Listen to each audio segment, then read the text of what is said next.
Welcome once again. ठीक है, सो इस लेक्चर में मैं डिस्कस करने वाला हूँ आप लोग से adaptation in forest and grassland animals. जो भी यहाँ पे लिखा हूँ इन सब चीज़ों के बारे में डिस्कस करने वाले हैं। ठीक है, सो सबसे पहला जो है ये है adaptation in forest and grassland animals. So जो भी एनिमल्स कहाँ पे रहते हैं, फॉरेस्ट में या फिर ग्रासलैंड रीजन्स में जो भी रहते हैं इनके ऊपर। सो सबसे पहले तो ये बताओ, जो भी टाइगर्स है, लायंस एंड ऑल सब इधर आते हैं, वाइल्ड एनिमल्स जिसको बोला जाता है। ठीक है, तो जो भी वाइल्ड एनिमल्स हैं इनका सबसे पहले अगर टीथ की बात करूँ तो बहुत शार्प होते हैं। ठीक है, दूसरा अगर आप उनका ये देखोगे जो भी हैंड का स्ट्रक्चर है, ठीक है, सो उनका ऐसे स्ट्रक्चर है जैसे वो अगर चल के किधर जाएंगे तो आवाज़ सबसे कम आता है, सो दैट अपने प्रे को उनका जो भी प्रे रहेगा उसको आवाज़ नहीं आए। ठीक है, दूसरा चीज़, जो भी ये लोग ग्रासलैंड रीजन में रहते हैं तो इनका जो स्किन कलर है, ठीक है, वो क्या करता है, उनके रीजन से मैच कर लेता है, सो दैट ये लोग छुपे हुए रहते हैं, दिखते नहीं हैं। एग्जाम्पल के तौर पे अगर डियर का एग्जाम्पल लूँ, ठीक है, DEER डियर। ठीक है, सो जो डियर का कलर है वो कैसा है, ब्राउन कलर का, राइट। और जो भी ग्रासलैंड होता है सब ब्राउन ही कलर में रहता है। ठीक है, सो उसको जो भी अगर लायन हंट करने को ढूंढ रहा है, ठीक है, तो उसको दिखेगी क्या, वो ऐसे जगह पे नहीं दिखेगी। ठीक है, सो जो भी इनका स्किन कलर है वो कैसे सराउंडिंग के हिसाब से सराउंडिंग को मैच करता है, राइट, सो दैट इनके जो भी हंट करने वाले हैं उनको ना पता चले। ठीक है, और जो भी इनका आइज़ है ये कैसा है, एग्जैक्ट जो भी अगर आप लायन की बात करो, टाइगर की बात करो, इनका जो आइज़ है वो स्ट्रेट है। ठीक है, एकदम सीधा सीधा। जो भी हालांकि और किसी का देखो, डियर का देखो एंड कोई बर्ड का देखो तो उनका साइड में होता है। ठीक है, तो जब वो साइड में होता है तो वो साइड वाला व्यू देखते हैं और ये साइड वाला व्यू देख सकते हैं, बट अगर सामने है तो they can focus straight, right. So जो भी लायंस है, टाइगर्स है, ठीक है, जो भी वाइल्ड एनिमल्स है, ठीक है, ये कैसे एकदम दूर तक देख सकते हैं। ठीक है, ओके। और नेक्स्ट है अपने पास क्या, एडाप्टेशन इन डेजर्ट एनिमल्स। ठीक है, तो जो भी एनिमल्स है, सबसे पहले मैंने लास्ट वीडियो में डिस्कस किया, जो भी एनिमल्स कहाँ पर डेजर्ट में रहते हैं, they have a thick skin, मोटा स्किन होता है उनके पास। ठीक है, एंड क्यों होता है ये चीज़, ये इसलिए होता है बिकॉज वहाँ पर लॉस ऑफ वाटर कम होना चाहिए। एग्जाम्पल क्या है, कैमल। ठीक है, ये तो था पहला चीज़ कि भाई उसका जो स्किन है वो बहुत ज़्यादा मोटा होता है। अच्छा, और कोई है क्या एडाप्टेशन, यस है, जैसे कि अगर हम लोग बोलते हैं जो भी कैमल है it is nothing but a ship of desert, right. तो जब वो डेजर्ट में जाएगा तो देखो कैमल छोटा तो रहता नहीं है, वो तो बहुत बड़ा रहता है। ठीक है, उसका वेट भी बहुत ज़्यादा होता है। तो अगर रेत पे आप जा रहे हो तो आप खुद का पैर रखते हो तो वो पैर रेत में चला जाता है, बट ये कैमल के साथ क्यों नहीं होता है, क्योंकि कैमल के साथ इसलिए नहीं होता है क्योंकि उसका जो सरफेस एरिया है उसके पैर का ये बड़ा हो गया है। ठीक है, इसी वजह से क्या होता है, वो पैर जब वो रेत पे रखता है तो वो अंदर नहीं जाता है। ठीक है, सो ये समझना बहुत ज़्यादा इम्पॉर्टेंट है। ठीक है, जो भी उनका जो लेग्स हैं वो लॉन्ग भी है एंड फ्लैट भी है, तो इससे क्या होता है कि जो एरिया है वो थोड़ा बढ़ जाता है, जिसकी वजह से लेग का जो नीचे जो पाम है उसका एरिया थोड़ा बढ़ जाता है, उसके वजह से वो सीधा अंदर पैर नहीं जाता है, ऊपर ही रुक जाता है। ठीक है, राइट। अच्छा, उनका जो भी नोस्ट्रिल्स है ये क्या है, स्किन जो है वो फोल्ड हो गया रहता है और वो नोस्ट्रिल्स को क्या करता है, प्रोटेक्ट करता है, क्योंकि जो सैंड है, जो भी रेत है वो किधर अंदर नहीं जाना चाहिए। ठीक है, राइट।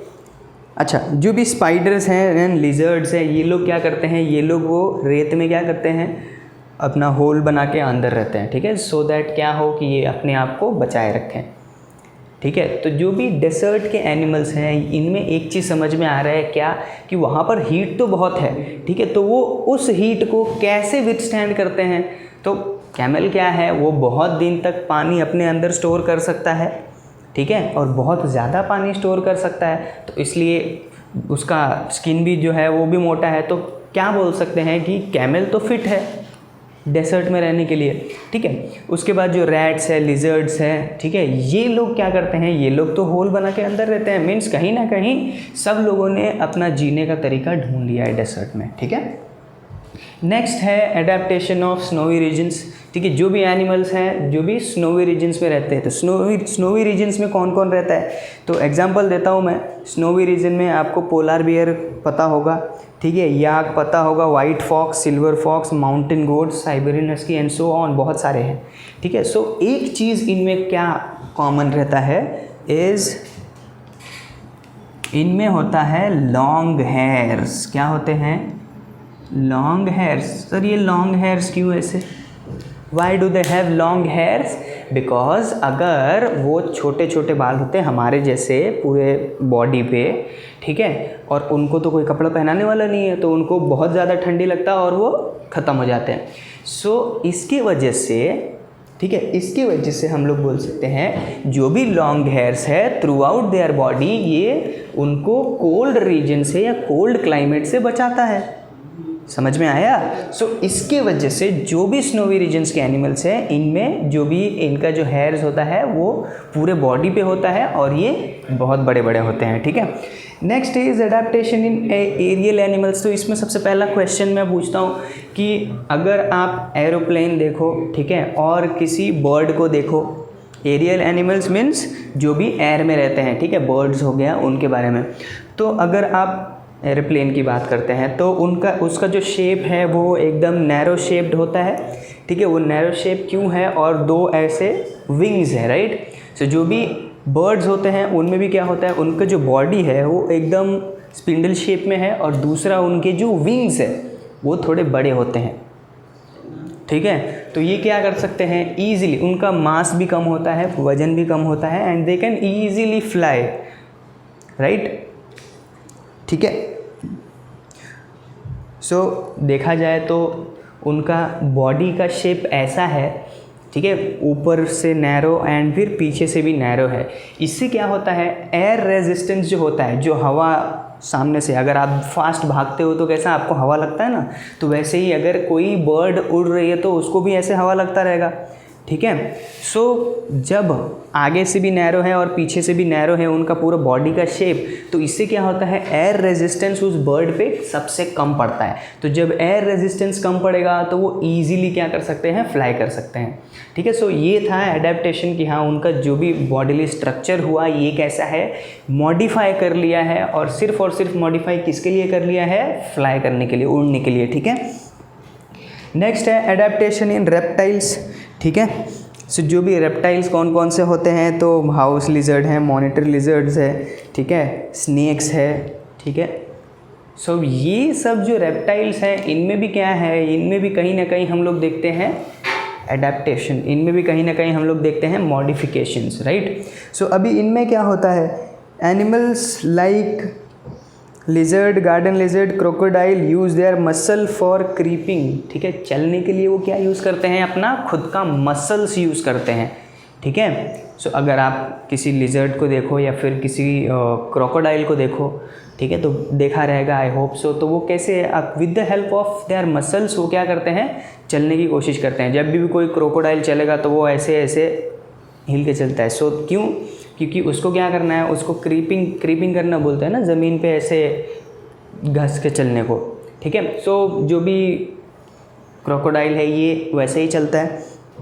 ठीक है, जो भी हाउस लिजर्ड्स हैं इनका जो मॉडिफिकेशंस है क्या है, इनका स्किन का मॉडिफिकेशन होता है, राइट। ऐसे टाइप की स्किन है जो किस में हेल्प करता है, जो हेल्प करता है, अगर आप लिजर्ड की बात करो तो लिजर्ड कैसे वॉल पे चिपका हुआ रहता है, अगर कोई लिजर्ड नीचे गिर जाती है तो आप देखोगे नीचे जो रहता है उसके पीछे वो एकदम फुल वाइट रहता है और वो थोड़ा स्टिकी टाइप में रहता है, जिससे वो वॉल पे क्या हो सकते हैं, स्टिक हो सकते हैं। ठीक है, नाउ उनका बॉडी कलर भी होता है, अलग अलग बॉडी कलर होता है, सो दैट जो भी बॉडी कलर रहता है वो क्या रहता है, सराउंडिंग के हिसाब से उनका कलर चेंजेस होता है। ठीक है, नाउ अगर उनके मैं बात करूँ टोज़ एंड ऑल की, ठीक है, तो वो भी कैसा है, क्लॉड टोज़ हैं, जिससे कि हेल्प करता है उनका जो भी वॉल पे चढ़ना है। ठीक है, तो वो हेल्प करता है, राइट। जैसे कैसे फ्रॉग का कैसा है, फ्रॉग हुआ, या डक का कैसा होता है, लेग वेब्ड होते हैं ना। ठीक है, 3 तो ऐसे उंगली रहते हैं, इसमें भी कैसे रहते हैं, बहुत सारे वेब लाइक स्ट्रक्चर्स रहते हैं, जिससे कि वूल को पानी में ऐसे ये करने के लिए हेल्प मिलता है, ठीक है, स्विम करने के लिए हेल्प मिलता है। तो सेम होता है किसमें, सेम टू सेम होता है किसमें, अपना जो भी लिजर्ड्स एंड ऑल है।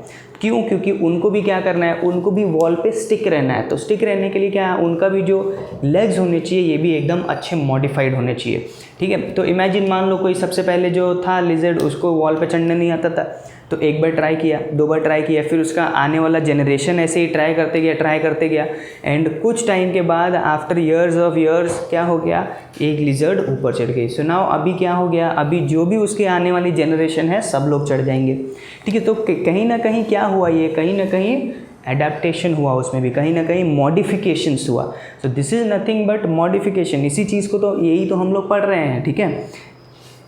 सो अभी वापस से ये जो भी टॉपिक्स हम लोग ने कवर किया इधर, ठीक है, टेक्स्ट बुक से फ्लो हो जाइए, टेक्स्ट बुक्स में जाइए, आंसर्स तो मैं आप सबको दूंगा ही, ठीक है। सो टेक्स्ट बुक्स के थ्रू जाइए, जिससे आपको सब ये आंसर्स जो भी जो भी टॉपिक है ये थोड़ा और अच्छे से समझे, ठीक है। नेक्स्ट जो भी रहेगा लास्ट लेक्चर, उसमें मैं आपसे जो भी रिमेनिंग पार्ट है उसके बारे में डिस्कस करूँगा, ठीक है।